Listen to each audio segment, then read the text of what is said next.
Good morning, everybody. I think I'm live on both networks here on Facebook, Shenandoah SewandVac, and on Shenandoah SewandVac at YouTube. Okay, so good morning, everybody. And I know I'm just getting used to nobody watching me now, but watching me later. At least that's what they're saying. They're watching me later. So I'm entertaining myself and also keeping myself motivated to work. One of the things that I have found, and by the way, down there on YouTube, you can call me at my store number, which I don't have on the screen, 540-459-1888. Call, ask me questions, and I will try to answer them live and on the air. And if I need to, I'll run to a sewing machine or vacuum cleaner to try to illustrate what I'm talking about.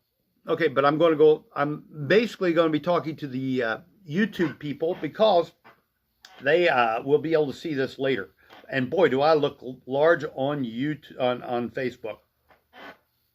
But that's really just the angle of the camera and an up and down position, which I feel almost Catholic. The Facebook is up and down, and the YouTube is side to side, which is what TV screens were made for.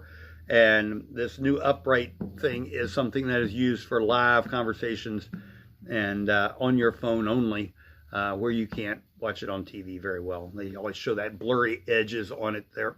Look, my hands are not on the screen on the Facebook page, but they are on the YouTube. So there you go. Alrighty, good morning, everybody, and it is Wednesday again.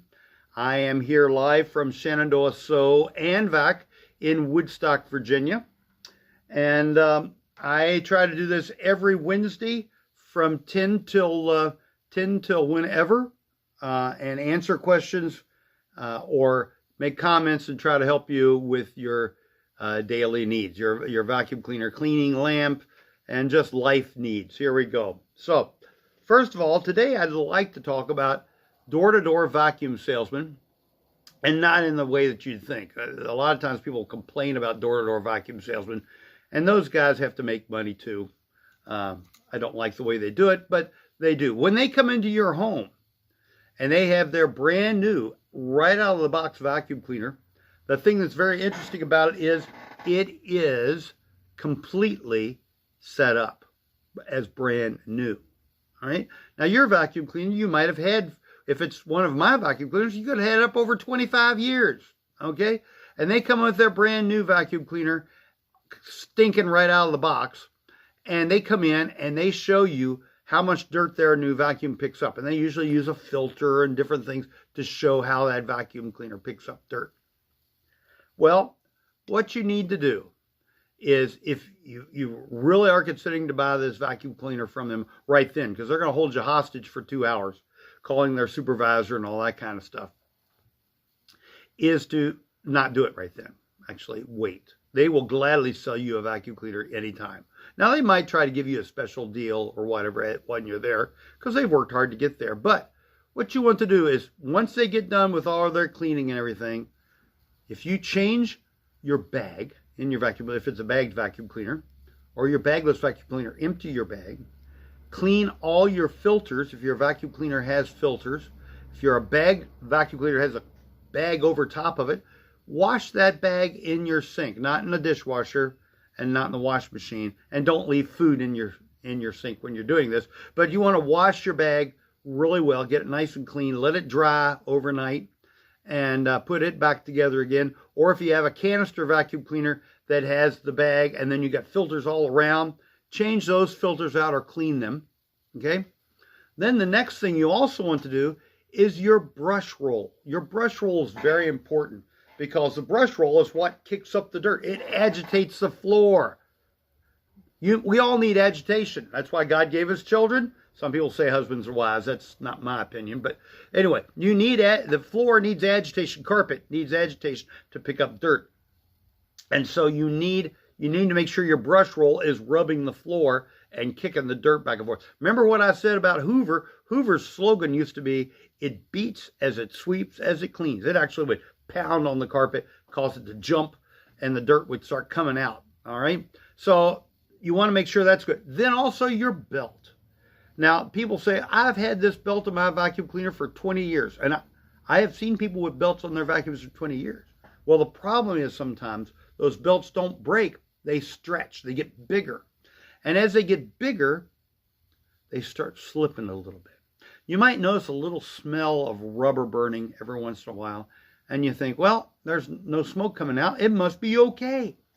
Well, the situation is that your brush roll could be, when you turn the vacuum cleaner over and look at it, that brush roll is spinning to beat the band. You think, what a deal. I have got a good vacuum. Well, the problem is sometimes when you turn the vacuum cleaner back over and you put it on the carpet, that brush roll stops turning. Now on Kirby, they got a little light. It's a science lesson because they put a magnet in your brush roll that as it spins, it creates electricity to turn on a light, a little green light on the side of your brush roll mechanism there in the bottom. And I think that's pretty neat. I tell people there is a science lesson. It's creating electricity because of a spinning magnet. But if your belt is stretched and it will slip, that light goes out when you put it down on the carpet. And that's not good. So you want to make sure that you have a new belt on your vacuum cleaner. And I don't say change it every 90 days or whatever. Just change it when you think you need it. Don't just be like that. All right. So you do all those things. And now you are ready to test it against the other vacuum cleaner. Go over the floor that they just cleaned with your rebuilt or your refinished vacuum cleaner. And you'll be amazed at how much dirt you pick up. Matter of fact, you could do that, come back an hour or two later, do it again. You're still going to pick up dirt because dirt is hiding everywhere. It's almost like politicians. No, that's not true. Anyway, so some of them. Anyway, you want to make sure that your brush roll is in good shape, your bag is clean, you've got the optimum airflow, and also when you lower your vacuum down with the Kirby especially, you lower your vacuum cleaner down until you hear it rubbing on the carpet. Because if you go too low, what it's trying to do is pick up the carpet itself. And the dirt doesn't get picked up. I've told you the story before of me doing my little dog and pony show at the fair where I would have a bowling ball and I would put it on the floor and I'd take a suction cup on the end of my hose and pick up a bowling ball and everybody was just amazed. And it was a heavy bowling ball. I think it was like an 18-pounder. I mean, it was just a heavy bowling ball. Anyway, so then I would take a nickel and put it on the floor. And then I'd take that suction cup and put it on top of that nickel, turn on the vacuum cleaner, turn off the vacuum cleaner, and lo and behold, that nickel was still there because it was trying to pick up the carpet, not the nickel. You need airflow, air going underneath there, picking up that dirt and sucking it up into the hose. That is what cleans your floor, not suction. And I got people that say they want a vacuum with lots of suction, and I'll say, really? No, I try to explain to them the difference between suction and airflow. Airflow is what? If you ever seen those people on the news, Weather Channel, where the wind is blowing them, they're falling down and all that stuff, that's airflow. That's not suction. Airflow moves dirt and people too. Okay, so you want to make sure you have airflow to pick up the dirt. So you will be able to compete with a brand new vacuum cleaner by doing that. All right, so I just want to warn you that a lot of times if the vacuum that they're showing you does such a great job, well, that's probably because your vacuum cleaner has not been able to clean the way it should. And I'm a little plug here. I do recondition vacuum cleaners for people if it's available. Some of these newer vacuum cleaners, it's harder to get parts for. If the brush roll wears down on a new vacuum cleaner, a lot of times they stop making them. They're gone. But some of the big brand names like Kirby, Electrolux, even some Eureka, not a lot because they're going mass market now. But a lot of these vacuum cleaner companies make brush rolls that can be replaced. So you can go back in and change. Oric, by the way, hello, I'm David Oric. Vacuum cleaners actually have a brush roll that you could turn to make it so it works better as time goes by. They make them to be continually used, even when they wear down a little bit. Nice little feature that they added onto their vacuums. And it amazes people when they say, I need a new brush roll. It's not moving like it used to. Well, then I'll just turn the brush roll a half a turn, put it back in, and it works like new. I had a customer the other day came in with one of my vacuums, which I sell Ricard. You on Facebook see it right, but you on YouTube see it. You on Facebook see it backwards. You on YouTube see it right. Anyway, Ricard. And people had this vacuum cleaner probably 10, 15 years, and it needed a new brush roll. Put a new brush roll in, we turned it on, it started flying across the floor on its own. I said, you got to hold on, it's going to take you for a ride. But that's because the brush roll was new and it was really doing a good job of getting a hold of that carpet and moving. All right, so that's my suggestions about vacuum cleaners today. I'm still looking for my hairdryer, which is probably in the store here somewhere, because I want to show you all someday the wonderful additions that people used to add to vacuum cleaners to sell them, the door-to-door vacuums mostly. So anyway, all right, well, let's go on to sewing machines. And on sewing machines today, we're going to talk about rough spots. How many of you ever had a rough spot in your life? Oh, yes, we all have rough spots in our lives. Sometimes it's a little thing that can be annoying. Like I've got poison on my arm right here. My son and I went on a vacation 2 weeks ago, and I don't know if you saw the video where we were at the big bridge down there in Beckley, West Virginia, and there was lots of plants and things growing around there. Well, I wanted to get a good picture of the bridge, so I was leaning out and rubbing against these plants, and unbeknownst to me, those plants were poison, and I got some. So I still have effects of it, and it still itches sometimes. Don't scratch. Okay. So, but we all have rough spots in our lives. Some of them we can avoid. Some of them we have to do something about. On your sewing machine, a lot of people will come in and say, my thread keeps breaking on my sewing machine. What can I do about it? Well, I say maybe use a better quality thread. That's not always the answer. And besides, sewing machines nowadays are designed to use better quality thread than the old-fashioned ones, because the old-fashioned ones had a little bump in them, so it would allow it to take up that tension that you normally get on the modern machines. Anyway, back to rough spots. This is a needle plate. This is a brand new one, or fairly new one. I'll let you all on Facebook see it first. And now, you guys over here. See that? You can see the hole in the center there. It's kind of wide. That is nice and smooth. Well, in a lot of your machines, they're not nice and smooth because you have been sewing, maybe pushing your material instead of letting the machine feed it itself. And when you push your material, you can bend the needle just a little bit. And the needle comes down and hits that little hole right there, that little hole there.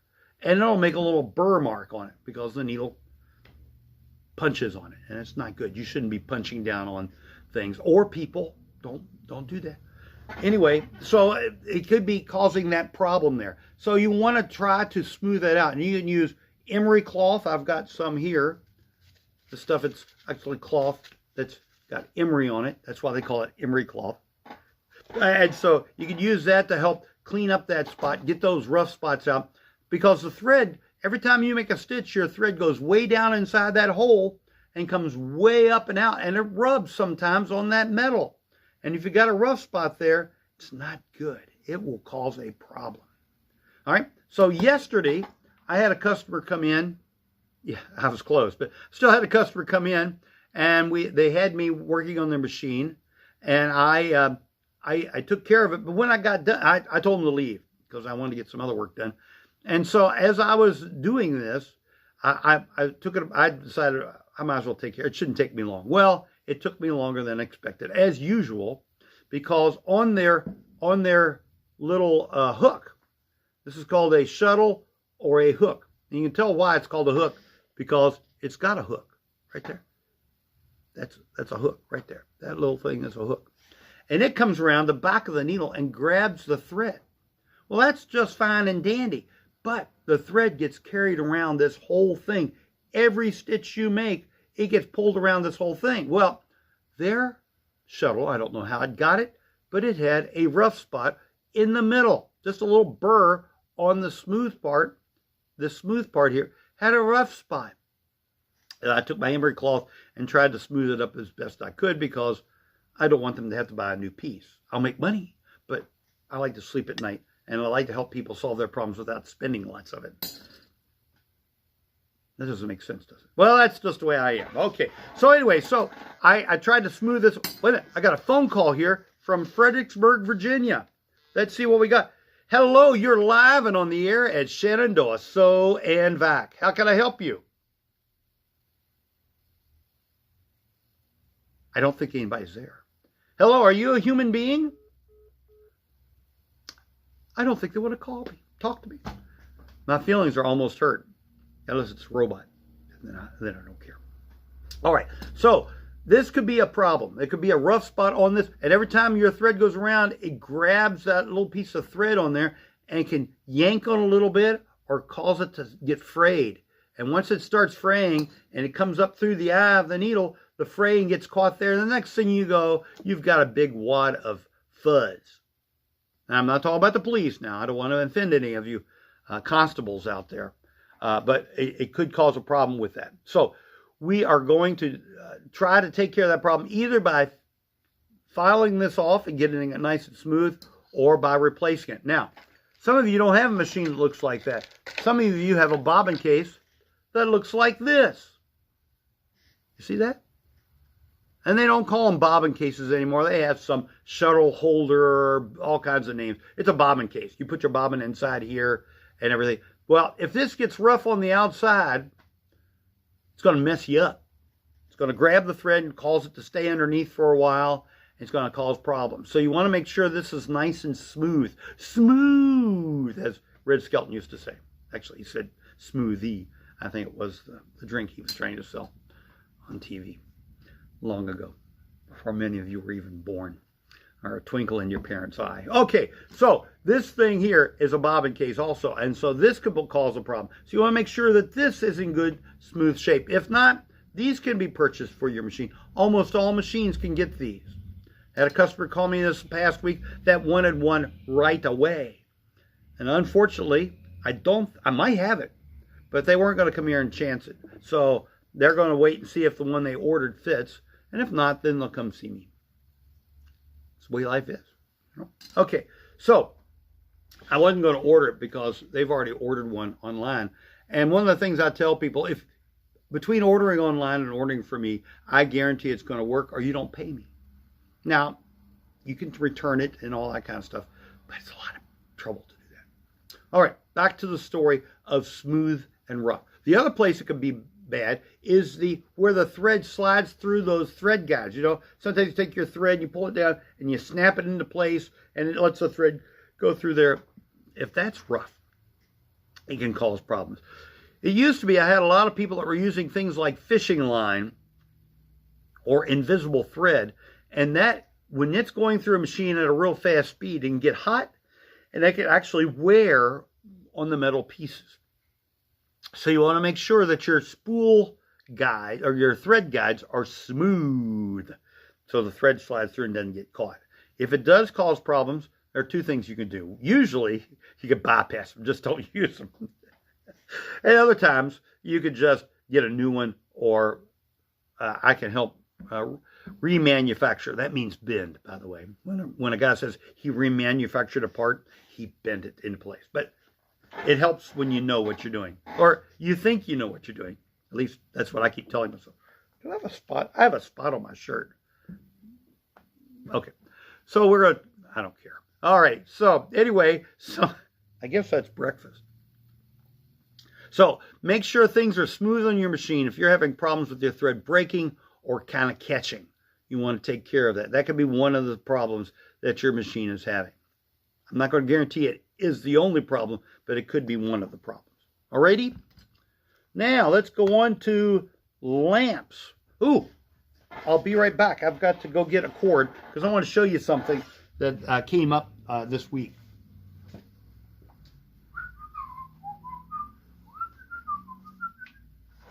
that it?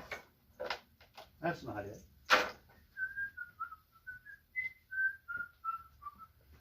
Oh my goodness. You don't see it, do you? You are a mess today. All right. Well, I'm going to talk to you about it anyway. I'm back. I'm coming back. I'm sorry. This is not what you should do if you're doing a live show on the internet, especially when somebody pops on and says, there's nobody there. All right. Ah, here it is. This is the cord.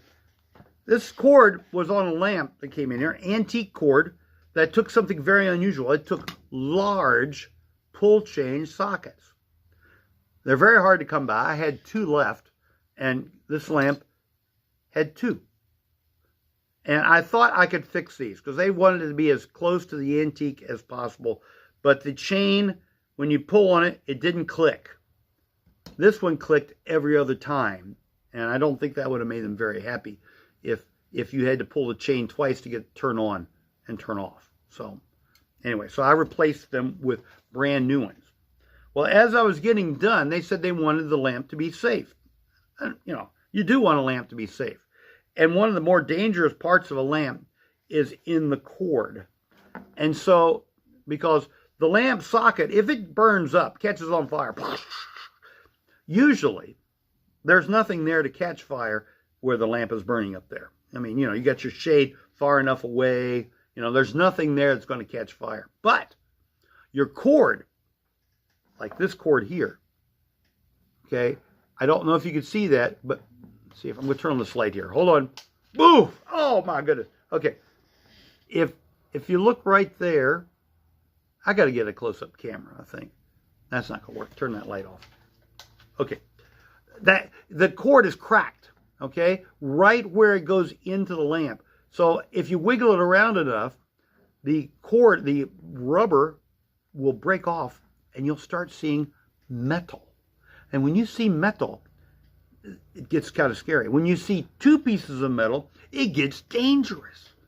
Okay, so I get a lot of people coming in with vacuum cleaner cords and things, and they say, I need a new cord, and I'll say, why? And they say, because, you know, Fluffy or Sparky got a new name. Sparky started chewing on the cord. Well, that is pretty dangerous because it's punching holes in the cord and everything.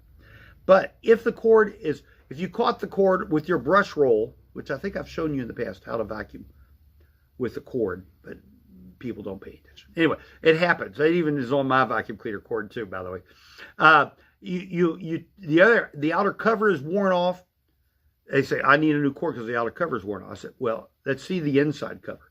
And usually there are two sets of covers. You got the outside cover and you got two wires on the inside that have insulation. If the insulation on the inside is okay, there's no tears or burrs or anything on that inside insulation, wrap it up with some tape and pray for the best. It's not going to cause a problem.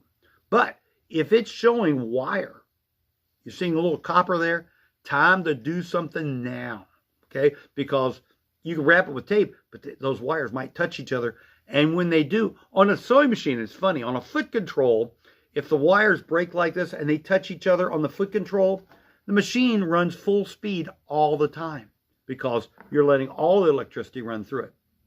That's not good. And it's probably not very safe either. But it's not like using a lamp. A lamp or the outside cord that plugs into the wall, that is dangerous because you've got the electric parts and they can touch each other. And when they touch each other, you've got welding going on. Lots of high power shooting together. It's terrible.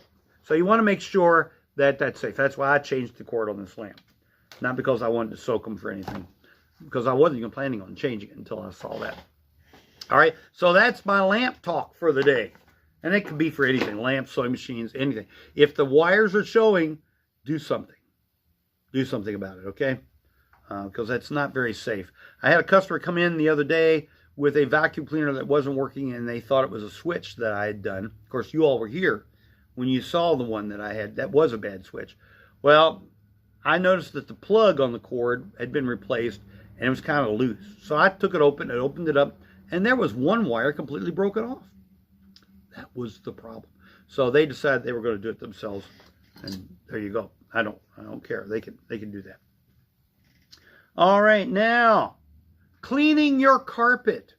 Okay, now yes, Labor Day. I did some labor, and do you know what? The landfill is closed on Labor Day.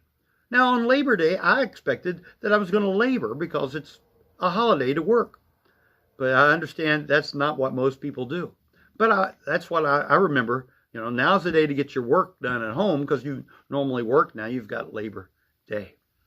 Anyway, I cleaned up our garage, and I had the garage full. And come to find out that the landfill was not open, so I couldn't take the trash away. Facebook saying I've got a slow connection. Well, you got a slow person working, so if I'm a little fuzzy, life will go on. Alrighty. What was going to? Oh, cleaning. I have a rug in our garage, which is kind of crazy because we parked the car in there, but it helps us to get mom in and out of the car. So we pull the car into the garage, and we're thankful for the garage. I'm glad Dad had one put onto the house, because we can go in there, and if it's raining, snowing, wind blowing, or whatever, we can open up the door to the car, take our time, get Mom out of the car, into the wheelchair, and into the house without having to get wet, wind blown, or frostbite. Or sunburned. I don't know what. Anyway, so I was cleaning the garage rug. And so I was using one of our vacuum cleaners. I'm not going to say what brand, but it was one with a brush roll. And I went over the rug in one direction. And there was grass and all kinds of stuff over it. And so then I vacuumed it in another direction. The other one this way, like TV screen here, up and down and across. I'm feeling very monastic right now. Anyway, so either up and down and back and forth, and also at an angle. I don't know if that's Greek Orthodox or what, but at an angle too. So you vacuum it as many times as you can in different directions, and making sure the rug is being pulled in different directions, because rugs have a weave or have a bias to them. So they work better in one direction than the other. So if you vacuum in all the directions, you'll get that carpet nice and clean, and then you'll be able to have a cleaner carpet, and it'll fluff up, even though this carpet didn't have much fluff. So anyway, that is something that you don't have to do it every time. But if you notice your carpet's kind of feeling a little lonely, like it's not being paid attention to, or if it's laying flat and it doesn't feel like it has any energy, try vacuuming in multiple directions. I even have here at the store, I have a carpet. He says he has it. He doesn't see it. He must have taken it to the house. I have a carpet rake that I sell, if you want one, that people with very fancy carpets, ever been going into a house, you could tell if somebody walked into their room, their living room, because you see the footprints going across the carpet coming back out. Well, they have things called rakes, carpet rakes, that go over the floor and fluff up the carpet in the proper direction so it looks uniform. It's kind of a Zen thing. You ever seen those sand things where you play with the sand, make little circles and diamonds and things? The Japanese got bored, I guess. Anyway, but you could do that with your carpet too. What a fun thing to do. Do that with the kids. Have the kids play with the carpet rake in your living room, as long as you don't have anything porcelain sitting around. I can tell you a story about a porcelain lamp once, but it didn't end pretty for me, especially when I didn't tell the truth, and had friends around that did. So not good. All right, so that is my talk about carpet cleaning. Vacuum in different directions that helps to raise the nap of the carpet and make it cleaner. Okay, because you need to rough up your carpet to get clean. All right, and that's what God has to do to us sometimes. All right, now something and I don't know if anybody's listening or watching or whatever, but something that I've thought about, and I've seen it at the landfills, and I kind of wish that I were a little more, I don't know, scrappy. If you drive by my store, you'll see a bunch of plants out front, and you'll see some pots that I have, some concrete pots and some giant plastic pots. And the concrete pots were here at the store, I think, when I moved here, or they were at the house. And the big pots I did buy from a dollar store somewhere. But people throw away pots, and they throw away the hanging baskets with all that nice loose soil that's in them.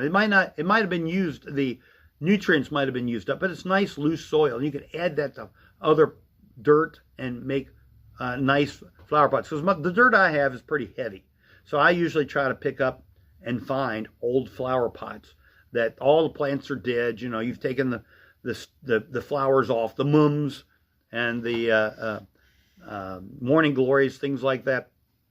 All the flowers are dead. The season's over.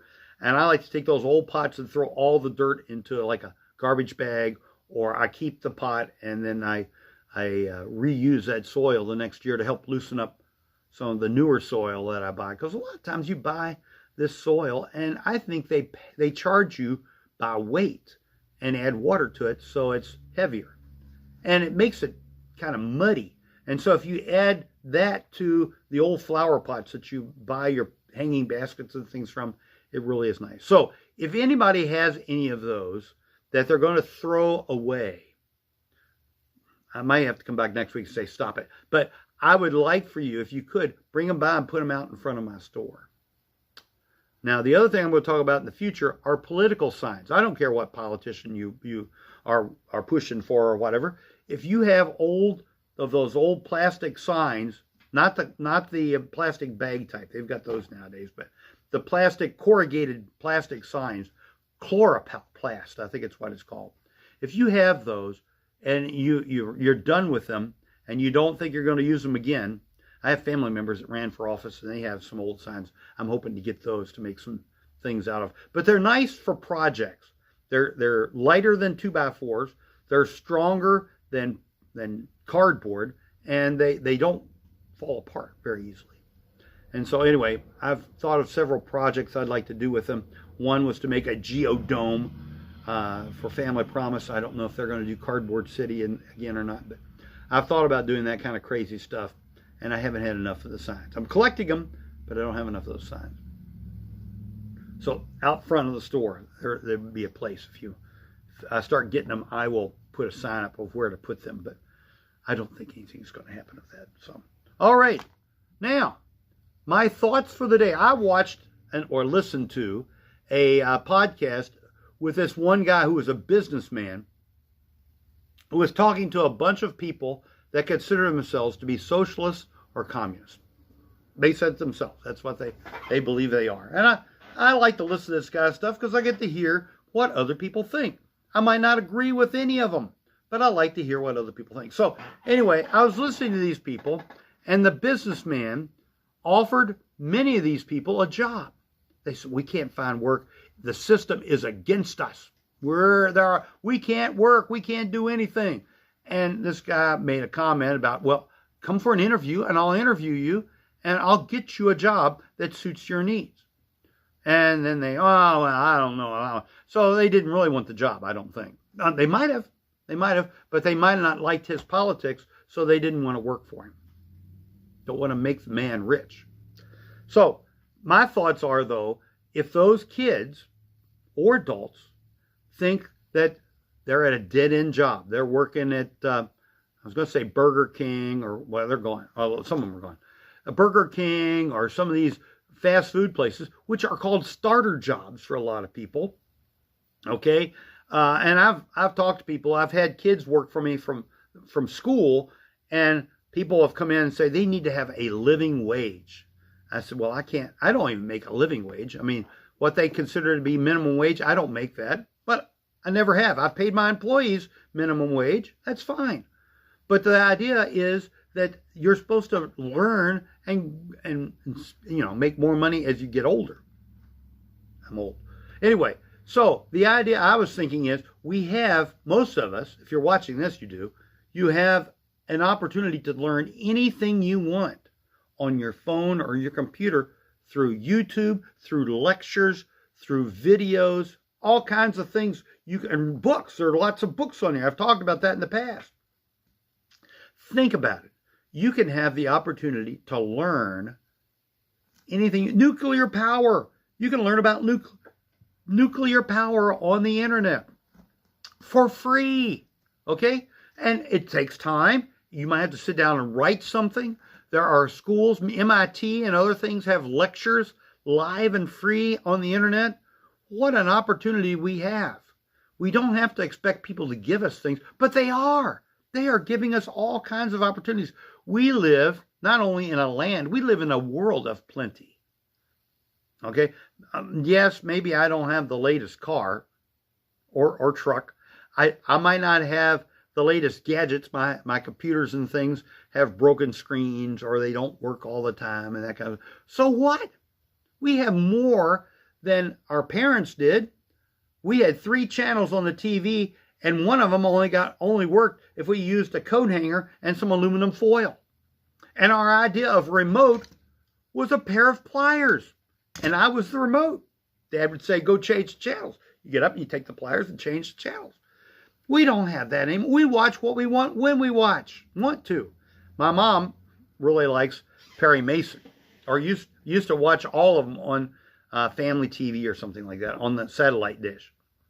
And once we got rid of the satellite dish, we used the internet. And Mom said, "Is it time for Perry Mason?"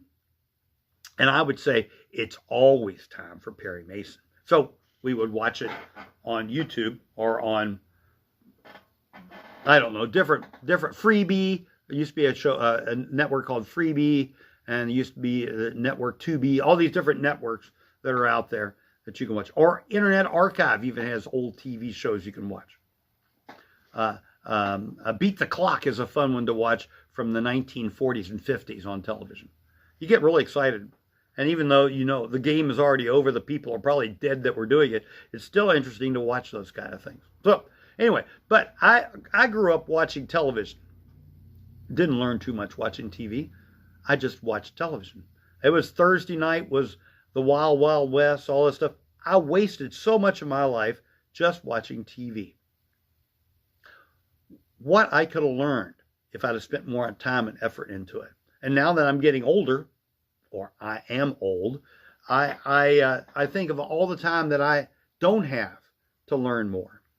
And it's kind of sad. I mean, I think about all the times I sat around underneath a tree listening to an 8-track player that looked like a, I don't know what it was. It looked like a something for demolition. But I'd sit there under the tree, watch life go by, just listening to music and daydreaming. Not planning, just daydreaming. Planning is different. Planning is a good thing, because if you don't have a plan, you won't do it. Now, if you just have a wish, that's not going to work either. So you got to have a plan, and you got to work on it. So anyway, that's keep learning is what I wanted to talk about today. And just keep learning. Learn new things. It's really good for you. It helps your brain stay young, and it keeps you going. All right, anybody have any comments? My phone is right here, 540-459-1888. Call me. I am here right now, and I've already talked my half hour. And Mom, I don't know if you're watching this one or not. She misses a few of them. I don't blame her. But if you're, man, I look so big that way. I'm going to get closer. I still look big. All right. So I'll be back next week. My beloved is heading out of town. She's leaving me to see her father. Okay. I had to go a long ways to find someone that didn't know my family. And so she takes off. She's going to go. And then I'm going to go chase her down in a week or two and bring her back. Hopefully. That's the plan. All righty. So, you guys, I'll talk to you all next week. Hopefully with some new and exciting things. More exciting than what I've got right now. And we'll see how it goes. Oh, I got a customer coming in. Let me see if I can help them. All right, hold on here. We're gonna talk. Greetings. How can I help you this fine and sunny day? We're live and on the air, by the way. Are you? Yes. That's great. Okay, how can I help you? I have an old singer machine, something like that. Yes, ma'am. And I wanted to see if you could take a look at it. It's my mom. She passed away. Can you put it on top of your car and drive by? I'll wave. You want me to actually look at it? Bring it on in. Bring it on in. All right, I'm going to hang up now. You guys have a great week. Don't forget to leave notes. Ask me questions. I appreciate it. And sewing machines, vacuum cleaners, lamps.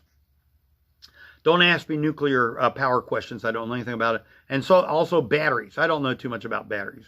They keep changing them. Someday we'll get a good one, but I don't think we have any good ones yet because they catch fire. Not a good thing. All right. Talk to y'all later. I'm going to finish up on Facebook first. Goodbye. Say goodnight, Gracie. Good night, Gracie. All right, they're gone. All right, so now you guys out there, now we can really talk. That's not true. We'll talk to you later. I'm going to help this lady here. Say goodnight. Oh, it says end over here. I'm going to hit end. I hit end. Oh, it says, do you want to end? Yes, I do want to end. Say goodbye. Say goodnight. Yes, I want to end this. Say goodnight, Gracie. Okay. Good night, Gracie. That was Gracie saying good night, Gracie.